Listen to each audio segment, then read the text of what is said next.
446 میں آ کر شیعوں کی حکومت کو ختم کیا تغرل بیگ سلجوکی نے۔ سلجوک مسلمان ہوئے تھے محمود غزنوی کے دور میں، سلجوک ان کے بڑے کا نام تھا۔ تو ایک دفعہ محمود غزنوی نے سلجوک سے پوچھا اگر مجھے تیری مدد کی ضرورت ہو تو کتنے آدمی پیش کر سکتے ہو؟ تو اس نے ایک تیر دیا، کہا یہ ایک تیر ہے میرا، کسی کو یہ تیر بھیج کر میرے علاقے میں بھیج دو تو چند گھنٹوں میں 1,00,000 تلواریں تیرا پہرا دینے کے لیے تیار ہوں، میرے پاس اتنی طاقت ہے۔ تو یہ سلجوک کی نسل میں تھا تغرل بیگ۔ اللہ تعالیٰ نے جب عرب زوال کا شکار ہو گئے اور ضعف کا شکار ہو گئے، جیسے بڑھاپے کا کوئی علاج نہیں، جب قوموں پہ زوال آتا ہے تو اس کا بھی کوئی علاج نہیں، پھر اور قوم کو جگہ ملتی ہے۔ جیسے بڑھاپا ایک فرد پہ آتا ہے، ایسے بڑھاپا قوم پہ آتا ہے۔ قوم کا بڑھاپا جوانی میں نہیں لوٹ سکتا، جیسے فرد کا بڑھاپا جوانی کی طرف نہیں لوٹ سکتا، قوم کا بڑھاپا جوانی کی طرف نہیں لوٹ سکتا، کوئی علاج نہیں، نئی نسل کا آنا ہی علاج ہے۔ تو عرب دھل چکے تھے، 600 سال بہت ہوتے ہیں حکومت کو، اپنی صفات گم کر چکے تھے، اب نئے خون کی ضرورت تھی۔ تغرل بیگ پہلا شخص تھا جس نے آ کر اہل السنت والجماعت کو استحکام بخشا، شیعوں کی حکومت کو ختم کیا، بغداد سے، شام سے، ان سارے علاقوں سے۔ صلاح الدین ایوبی نے اسماعیلی شیعہ کی حکومت کو ختم کیا، مصر۔ العازد ان کا آخری خلیفہ تھا۔ صلاح الدین ایوبی نور الدین زنگی رحمۃ اللہ علیہ کا پروردہ تھا، اس کا دوست تھا، اس کے دوست بھی تھا، بچہ بھی تھا اس کے سامنے، زیادہ لکھنے پڑھنے کا شوق تھا۔ پھر اللہ تعالیٰ نے اس سے کام لیا اور اس کو مصر کا گورنر بنا کے بھیجا، مصر کی مدد کے لیے بھیجا۔ تو وہاں اس نے صلاح الدین ایوبی نے وہاں ختم کیا، تغرل بیگ نے یہاں ختم کیا۔ تو پھر سلجوک جو تھے نا یہ اقتدار میں آئے، ادھر ختم ہو گئی سلطنت بنو عباس کی، مصر ایک چھوٹی سی ترکوں کی سلطنت۔ تو اللہ تعالیٰ پھر مرکزیت کے لیے ایک نظام چلایا، دو لشکر آپس میں لڑ رہے ہیں ایک میدان، ایک جنگلی بدوؤں کا قافلہ، جنگل کے لوگ اپنے قبیلے کو لے کر، ایک جنگلی قبیلہ اپنے سردار کے ساتھ نقل مکانی کر رہا ہے ایک جگہ سے دوسری جگہ۔ اللہ کا نظام کہ یہ لوگ چلتے چلتے چلتے اس وادی میں پہنچ گئے جہاں جنگ ہو رہی ہے، دو لشکر آپس میں لڑ رہے ہیں۔ جب یہ وہاں پہنچتے ہیں تو ایک لشکر کے قدم اکھڑ رہے ہیں اور دوسرا غالب آ رہا ہے۔ ان کو نہیں پتا شکست کھانے والے کون ہیں اور فتح پانے والے کون، ان کو نہیں پتا۔ اس جنگلی قبیلے کے سردار کا نام بھی تغرل ہے، تغرل۔ تو یہ سردار کہتا ہے جو شکست کھا رہے ہیں ان کی مدد کرو، کچھ پتہ نہیں کون ہے، کہتا جو شکست کھا رہے ہیں ان کی مدد کرو۔ تو 400 وحشی جنگلیوں نے فاتح لشکر کے پیچھے حملہ کر دیا۔ تو ایک کافی ہوتا تو 400 دوڑ جب تلواریں پڑیں تو چند لمحوں میں نقشہ بدل گیا، بھاگنے والے جم گئے اور جمنے والے بھاگ پڑے۔ جب جنگ ختم ہوئی تو شکست خوردہ لشکر کے بادشاہ نے ان کو بلایا، اسے پوچھتا ہے مجھے جانتے ہو میں کون ہوں؟ کہا نہیں۔ کہا تو تم نے میری مدد کیوں کی؟ کہا انسانی ہمدردی کی وجہ سے، تمہیں شکست ہو رہی تھی اس لیے تمہاری مدد کی۔ اور اس نے اپنا تعارف کرایا، میں ہوں سلیمان سلجوکی، ترکی کا بادشاہ۔ مسلمانوں کا لشکر تھا اور تاتاریوں سے شکست کھا رہا تھا، تاتاری فتح پا رہے تھے، مسلمان شکست کھا رہے تھے۔ تو وہ اللہ کی غیبی مدد بن کر آئے۔ تو وہ اس سے کہتا ہے میرے ساتھ رہنا پسند کرو، تم نے میرے اوپر احسان کیا ہے، میں اس کا بدلہ دینا چاہتا ہوں، میرے ساتھ رہنا پسند کرو گے؟ کہنے کا کر لوں گا۔ تو اس کو لے کر ترکی آیا، اور استنبول اس وقت روم کی حکومت میں تھا، اسے فتح کیا اس تغرل کے آگے چوتھے پانچویں پڑپوتے محمد فاتح نے۔ تو یہ استنبول ہے، یہ ترکی ہے، بیچ میں ایک چھوٹا سمندر ہے، یہاں ایک جاگیر ہے۔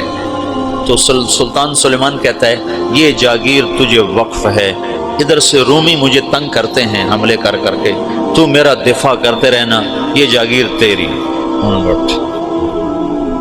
اس جاگیر پہ اس نے اپنے قافلے کو آباد کر لیا، اپنے قبیلے کو، اور ایک چھوٹی سی حکومت بنا لی، جو ایک صوبہ سمجھو سلمان سلجوقی کا، وہ ایک چھوٹا سا صوبہ ہے۔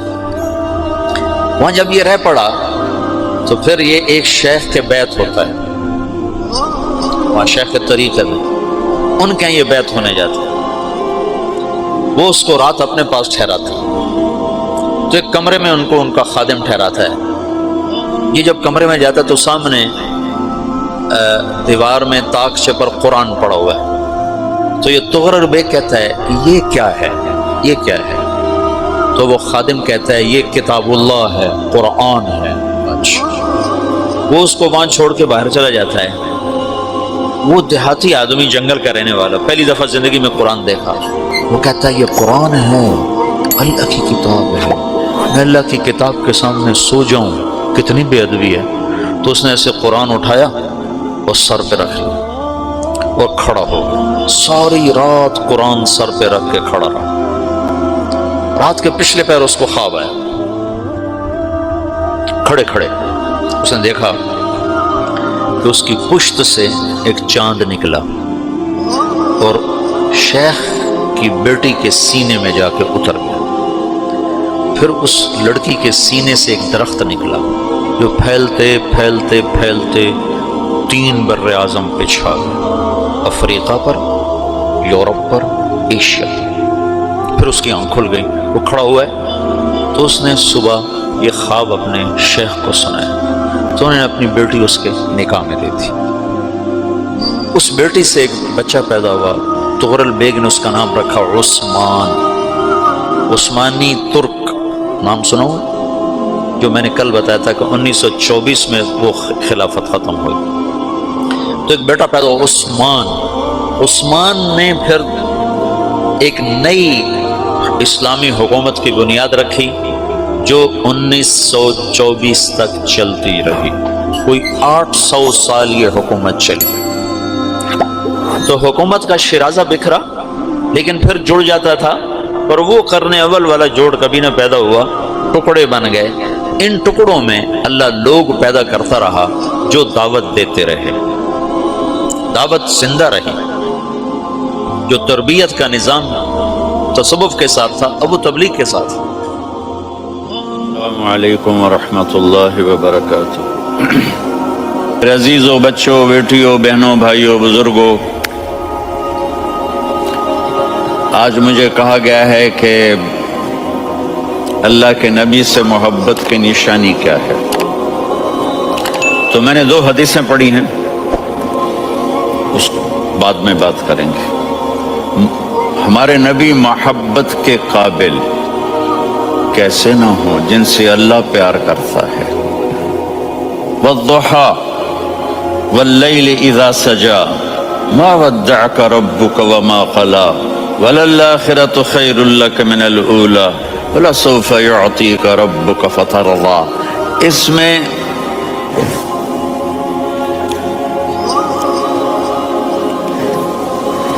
ایک تو ترجمہ ہے والضحى،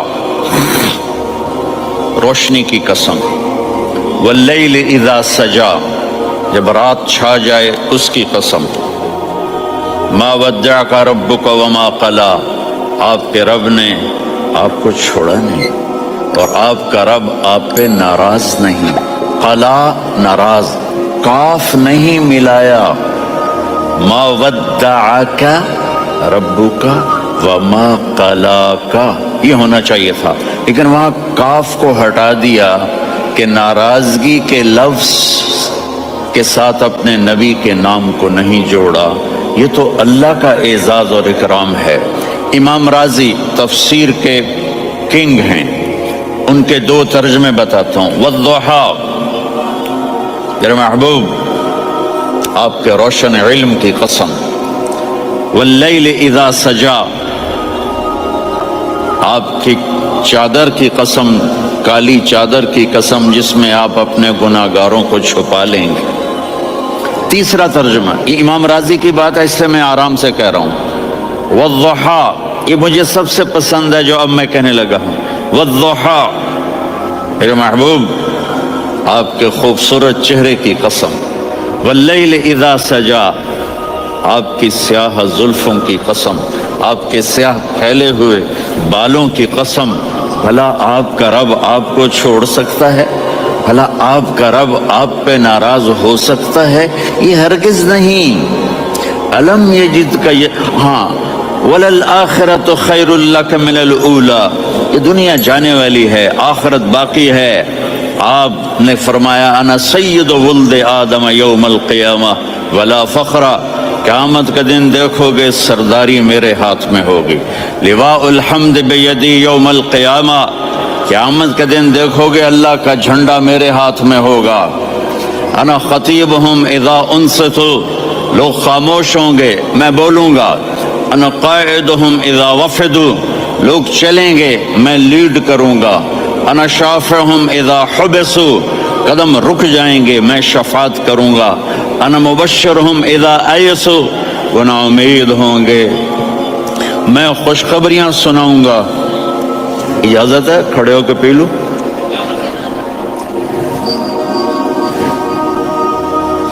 مفاتیح الجنت بیدی یوم القیامہ، جنت کی چابی قیامت کے دن میرے ہاتھ میں ہوگی. یطوف علی الف خادم کانہم لؤلؤ مکنون، میرے گرد 1000 جنت کے خدام کھڑے ہوں گے میدان محشر میں. انی و امتی علی کوم من الارض، قیامت کے دن میں اور میری امت ایک اونچے مقام پر کھڑے ہوں گے، باقی سب نیچے ہوں گے. میرے رب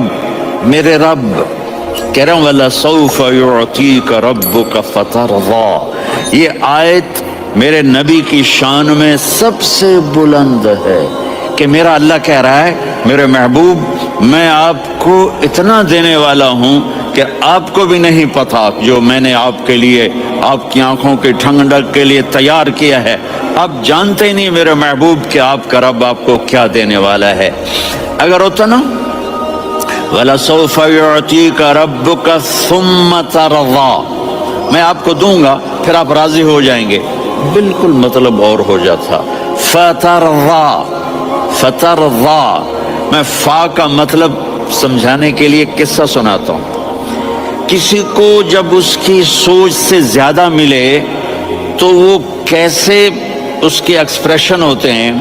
پشاور میں ہماری جماعت، میرے ساتھ عرب رائل فیملی کے نوجوان، ایک پٹھان مانگتا ہوا آیا خدائے دا پارا، خدائے دا پارا، خدائے دا پارا، اللہ کے نام پہ دو. اب یہ 84 کی بات ہے. تو آ کے گاڑی کے ساتھ ایسے لگ گیا خدائے دا پارا. اب وہ سوچ رہا تھا یہ گاڑی والا 1 روپیہ دے گا، یہ زیادہ زیادہ 5 روپے دے گا. اس زمانے میں 4 آنے 8 آنے روپیہ بہت کم دیتے، 5 روپے. وہ بڑی گاڑی تھی، وہ تو خدائے دا پارا، خدائے دا پارا، اللہ کے نام پہ دو. تو وہ شیخ جو تھے اس نے جیب میں جتنے پیسے تھے سارے نکال کے اس کے ہاتھ پہ رکھے. اب آپ ایکسپریشن سے سمجھنا، خدائے دا پارا، خدائے دا پارا، خدائے خدائے خدائے. اس نے دوڑ لگا دی. میں نے کہا شیخ پتہ یہ کیوں بھاگا ہے؟ پورے مہینے کا راشن اس کو مل گیا. اور دوسرا اس کو یہ شک ہے کہ شاید غلطی سے اتنے دے دی باقی واپس نہ لے لے، تو وہ بھاگ گیا ہے. یہ ہے فا، فترضا. میرے محبوب آپ کا رب آپ کو اتنا دینے والا ہے آپ سوچ بھی نہیں سکتے. الم یجدک یتیما، اب پیچھے یہ صورت آئی کیوں؟ آپ پر وحی بند ہو گئی اور آپ اداس ہو گئے، اور قریش مکہ کہنے لگے ودعہ ربہ وقلا، اس کا رب اس کو چھوڑ گیا، اس پہ ناراض ہو گیا. غیروں کی بات بری لگتی ہے، اپنے کچھ کہہ دیں تو ایسا لگتا ہے جیسے خنجر لگ گیا. تو حضرت خدیجہ نے کہہ دیا یا رسول اللہ اللہ ناراض تو نہیں؟ بس یہ سننا تھا کہ آپ کا دل مٹھی میں آ گیا، اور اسی وقت جبریل ہانپتے کانپتے آ گئے، والضحیٰ، اللہ اکبر۔ دیکھو مثلا میں فوزان پہ ناراض ہو جاتا ہوں تو وہ مجھے آ کر میرا ایکسپریشن دیکھتا نہ کہتا ہے مولانا اللہ کی قسم میں آپ پہ ناراض نہیں ہوں، مولانا اللہ کی قسم آپ کو شک پڑ گیا، آپ کو یاد نہیں ہم نے آپ کو 2 سال پہلے بلایا، اس کے اگلے سال بھی بلایا، ابھی بھی بلایا، اور آپ کو اتنا پروٹوکول دیا، بھلا میں آپ پہ ناراض ہو سکتا ہوں؟ ٹھیک ہوگی بات، یہ فوزان سمجھ میں آ گئی بات۔ اب اللہ تعالیٰ کہہ رہا ہے میرے نبی مجھے قسم ہے دن اور رات کی، مجھے قسم ہے تیرے علم اور تیری چادر کی، مجھے قسم ہے تیرے چہرے تیرے خوبصورت بالوں کی، میں نے تمہیں نہیں چھوڑا۔ کیسے؟ الم یجد کا یتیمن فآوا، آپ کو یاد نہیں آپ یتیم تھے، میں نے آپ کو ٹھکانہ دیا۔ ووجدک ضالا فہدا، آپ کو یاد نہیں، آپ کو یاد نہیں آپ میری تلاش میں تھے، میں نے آپ کو اپنا آپ بتا دیا۔ ووجدک عائلا فاغنا، آپ کو یاد نہیں کہ آپ بڑی تکلیف میں تھے اور کمی میں تھے، تو میں نے خدیجہ سے آپ کی شادی کروا کے آپ کو مالدار بنا دیا۔ اگلی صورت بھی اسی سے جڑی ہوئی ہے، الم نشرح لک صدرک، میں نے آپ کا سینہ کھولا، بھلا میں ناراض ہو سکتا ہوں؟ ووضعنا عنک وزرک، میں نے آپ کے بوجھ ہٹائے، بھلا میں ناراض ہو سکتا ہوں؟ الذی انقض ظہرک، وہ بوجھ جنہوں نے آپ کو دوہرا کر دیا تھا، میں نے وہ بوجھ ہٹائے، بھلا میں آپ پہ ناراض ہو سکتا ہوں؟ ورفعنا لک ذکرک، اور میں نے آپ کے نام کو بلند کر دیا، بھلا میں آپ پہ ناراض ہو سکتا ہوں؟ انا اعطیناک الکوثر، ہم نے آپ کو جنت کی چابی پکڑا دی، بھلا میں آپ پہ ناراض ہو سکتا ہوں؟ پھر آگے اللہ نے نصیحت کی، فَأَمَّا الْيَتِيمَ فَلَا تَقْهَرْ وَأَمَّا السَّائِلَ فَلَا تَنْهَرْ وَأَمَّا بِنِعْمَةِ رَبِّكَ فَحَدِّثْ۔ تو میرے محبوب آپ یتیم تھے، کوئی یتیم آئے تو اب آپ نے اس کے ساتھ وہ کرنا جو میں نے کیا۔ میرے محبوب آپ میری طلب میں تھے، آپ سے کوئی ہدایت طلب کرنے والا آئے تو آپ نے وہ کرنا ہے جو میں نے کیا۔ اور میرے محبوب میں نے آپ کو ایک مالدار گھرانے میں شادی کروائی، تو آپ بھی اپنے رب کی نعمتوں کو لوگوں کو بیان کریں۔ اس صورت میں اتنا